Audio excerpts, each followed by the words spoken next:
Hit TV YouTube channels లో మీ వ్యాపార ప్రకటనలకు మరియు ప్రమోషనల్ ఇంటర్వ్యూస్ కోసం వెంటనే సంప్రదించండి.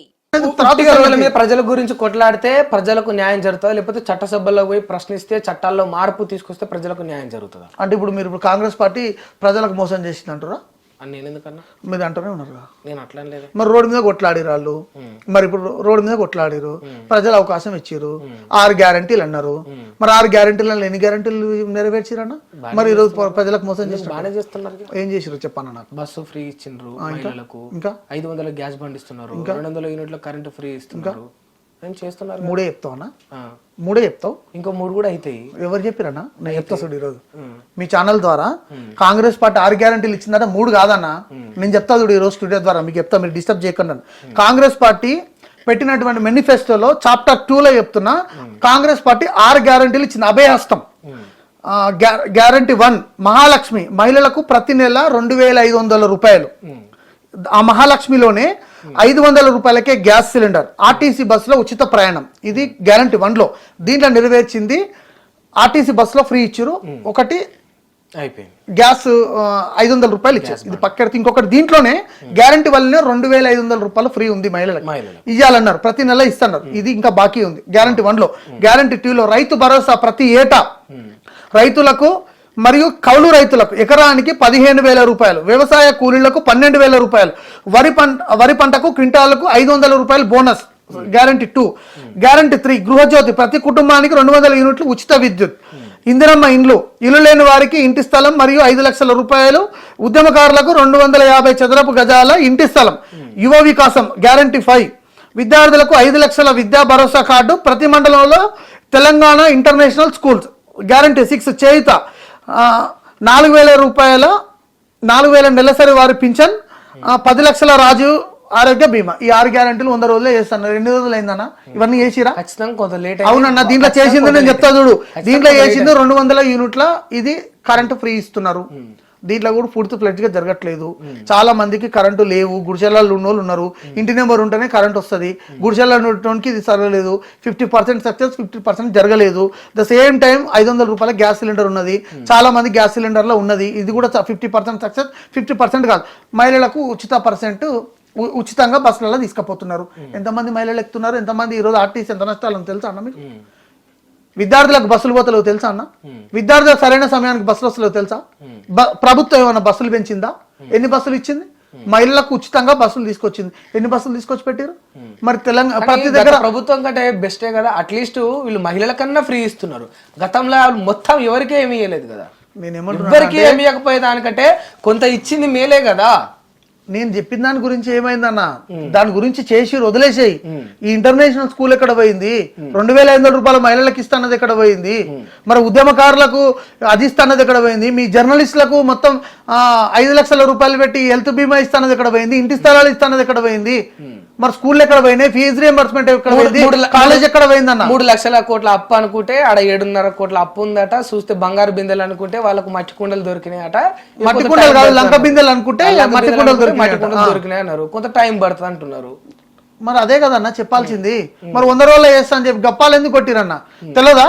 ఆ రోజు మేనిఫెస్టో ఇచ్చేటప్పుడు తెలియదా? తెలంగాణ రాష్ట్ర బడ్జెట్ లో ఎంత వరకు ఉన్నది, ఎంత అప్పులు చేసిరని చెప్పి వీళ్ళు చెప్పారు కదా అప్పట్లో. ఇంత అప్పు అయింది, ఇంత అప్పు అయిందని చెప్పారు కదా. మరి అంత అప్పు అయింది అన్నప్పుడు 100 రోజుల్లో సాధ్యం కాదని ఎందుకు చెప్పలేదన్న? ప్రజల ఓట్లు ఎందుకు వేయించుకున్నారు? మరి ఆ రోజు చెప్పాల్సింది సంవత్సరం అవుతుందని. ప్రజల వరకు తీర్పిచ్చటంలో 100 రోజులు అన్నందుకు ప్రజలు ఈ రోజు అవకాశం ఇచ్చారు కాంగ్రెస్ పార్టీకి. మరి ఈ రోజు చేయకుండా ఎందుకు వేస్తున్నారు? రుణమాఫీ ఎక్కడ కూడా ఎందుకు గెలిపించారంటే ఎంపీ. అదే నేనేమంటే, ఇప్పుడు ఇక్కడ ఒక భూతం ఉన్నది, ఓ భూతాన్ని ధర్మేసిరు, అది మంచిగా అవుతుంది అనుకో, దేవత అనుకున్నారు. ఇక్కడ కూడా భూతమే వచ్చి. అవును, టీఆర్ఎస్ పార్టీ భూతమే. తెలంగాణ రాష్ట్ర ప్రజల పక్షాన భూతం. దేనికి భూతం? 100% భూతం. తెలంగాణ ఎవరు తెచ్చిరన్న? తెలంగాణ ఎవరు తెచ్చారు? మీరు చెప్పండి, ఎవరు తెచ్చారు? టీఆర్ఎస్ పార్టీ వల్ల అది సాధ్యపడింది. ఎవరు చెప్పారు మీకు? టీఆర్ఎస్ పార్టీ ఎప్పుడు ప్రారంభం ఏం చెప్పన్నా? 2000 కోట్లు. 1997లో అఖిల భారతీయ విద్యార్థి పరిషత్లో ఉన్నాను. నెల్లూరులో జరిగినటువంటి రాష్ట్ర కార్యవర్గ సమావేశంలో తెలంగాణకు అనుకూలంగా మేము నినాదం ఇచ్చినామన్నా. 100% చెప్తా. అప్పటి నుంచి 1967 లేదంటలేము.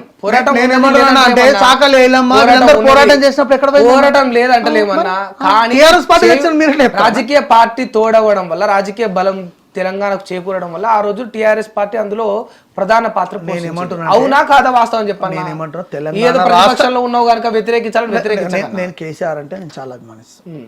ఎట్లా అభిమానిస్తా అంటే తెలంగాణ ఉద్యమ పర్పస్లోనే అభిమానిస్తాను. అందరు అట్లా నేను అభిమానిస్తాను. అందరు అట్లా. నేను ఆయన అంటే నాకు చెప్తామే లేదు. ఆయన అంటే నాకు చాలా ఇష్టం కూడా, నేను గట్టిగా చెప్పదలుచుకున్నాను. తెలంగాణ తేవడంలో తోడ్పాటు అయింది టిఆర్ఎస్ పార్టీ. వాళ్ళకు ఉన్నాయి 2 ఎంపీలు. భారతీయ జనతా పార్టీకి 167 మంది ఎంపీలు ఉండే అప్పుడు ఆ టైంలో, ఎన్డీఏ కూటమికి మొత్తం కలుపుకుని. ఆ రోజు శివసేన ఎంపీలు కూడా ఉండే, తెలంగాణకు అనుకూలంగా శివసేన ఎంపీలు కూడా ఓటేసిరు ఆ రోజు. చిన్న రాష్ట్రాలకు భారతీయ జనతా పార్టీ ఎన్డీఏ ప్రభుత్వం కట్టుబడి ఉన్నది. అదే సమయంలో భారతీయ జనతా పార్టీ సుష్మా స్వరాజ్ గారు, ఇక్కడ నరేంద్ర మోడీ గారు 100 రోజుల్లో తెలంగాణ ఇస్తాను ప్రకటన చేశారు. ఆ తర్వాత తెలంగాణ రాష్ట్రం ఇక్కడ సిద్ధించింది. మళ్ళీ వాళ్ళు తెలంగాణ ప్రకటించారు, మళ్ళీ స్టాండ్ వెనక్కి తీసుకురు, మళ్ళీ తర్వాత ప్రకటించారు. 1200 మందిని పొట్టలు పెట్టుకున్నారు. నేనేమంటున్నానంటే కేసీఆర్ గారు తెలంగాణ తేలే, తెలంగాణ ఉద్యమంలో కీలక పాత్ర పోషించిండు. కానీ తెలంగాణ ఉద్యమాన్ని మొత్తం ఆయననే భుజాల మీద వేసుకోలేదన్నా. మేము ఏబీపీలో ఉన్నాం. నేను ఆ టైంలో నడిపించిండు. నేనేమంటున్నాను, కోదండరామ్ ఎడుకోయినా మరి ఆయన ముందుండి నడిపించిండు. మళ్ళీ అదే మాట ఆయన ముందుండి నడిపించినట్టున్నా. కోదండరామ్ ఉన్నారు, ప్రొఫెసర్ జయశంకర్ గారు ఉన్నారు, గాదే ఇన్నయ్య గారు ఉన్నారు, చెప్పుకుంటూ పోతే చరిత్ర చెరిగిపోయిన పేర్లు ఉన్నాయి. నేను కాదంటాను, కానీ కేసీఆర్ ముందుండి నడిపించిండు అనేది వాస్తవం. నేను అదే చెప్తున్నా కదా, తెలంగాణ ఉద్యమంలో కేసీఆర్ గారు కీలక పాత్ర పోషించారు నేను చెప్తున్నా, బరాబర్ చెప్తున్నా. కాకపోతే ఆయన పుట్టినందుకే తెలంగాణ వచ్చింది, ఆయన పార్టీ పెట్టకపోతే తెలంగాణ రాలేదంటే తప్పు. అట్లా అనట్లేదే. 100% ఆయన పార్టీ పెట్టి మీరు అన్నారు కదన్నా, తెలంగాణ తెచ్చిండు, మీరు తెలంగాణ తెచ్చిండు. పార్టీ ప్రధాన పాత్ర పోషించింది తెలంగాణ రావడానికి అని చెప్తాను. నేనేమన్నా అన్ని పార్టీలు ప్రధాన పాత్ర పోషించింది. టీడీపీ పోషించింది, బీజేపీ పోషించింది, టీఆర్ఎస్ పోషించింది. వాళ్ళు రాజకీయ పర్పస్ లో పెట్టిరు. వైఎస్ రాజశేఖర రెడ్డి ఉన్న రోజులు ఎందుకో తెలంగాణ అంశాన్ని బయటికి తీసుకొచ్చి దీక్ష చేయలేదు ఎందుకో. ఇవన్నీ మాట్లాడితే మళ్ళీ ఇవన్నీ వేరే కాంట్రవర్సీకి వెళ్ళిపోవాలన్నా ఇప్పుడు. అన్నా అవన్నీ కాదన్నా, తెలంగాణ వచ్చింది, అయిపోయింది, విద్యార్థులు చచ్చిపోయారు. ఆ చచ్చిపోయిన కుటుంబాలకు నువ్వేం చేసినావు, ఎంత ఇచ్చినావు? విద్యార్థులు నీ కోసం రోడ్డు మీకు వచ్చి ధర్నాలు చేసిరు, ర్యాలీలు తీసిరు, మందులో పాల్గొన్నారు, జీవితాలను త్యాగం చేసిరు, రోడ్లు ఎక్కిరు, లాఠీల దెబ్బలు తిన్నారు, కేసులు పెట్టుకున్నారు, జైలుకు పోయిరు. దాంట్లో నేను కూడా ఒకరిని. ఏం చేసినావు నువ్వు? ఏం సాధించినావు? ఉద్యోగాలు ఇచ్చినావా? నిరుద్యోగ వృత్తి ఇస్తున్నావు. ఏడుకోయింది నిరుద్యోగ వృత్తి? ఏడుకోయింది ఎందుకు? అందుకే ప్రజలు ఈరోజు తీర్పిచ్చారు, కాల్చి వాత పెట్టారు.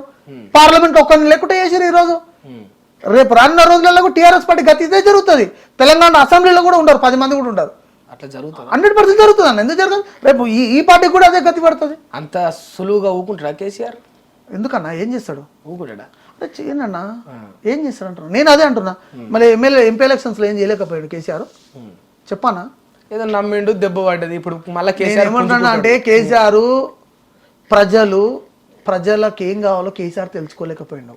సింహాద్రి అన్న ప్రజలకు ఏం కావాలో తెలుసుకోలేకపోయాడు. ఏం కావాలంటారన్న?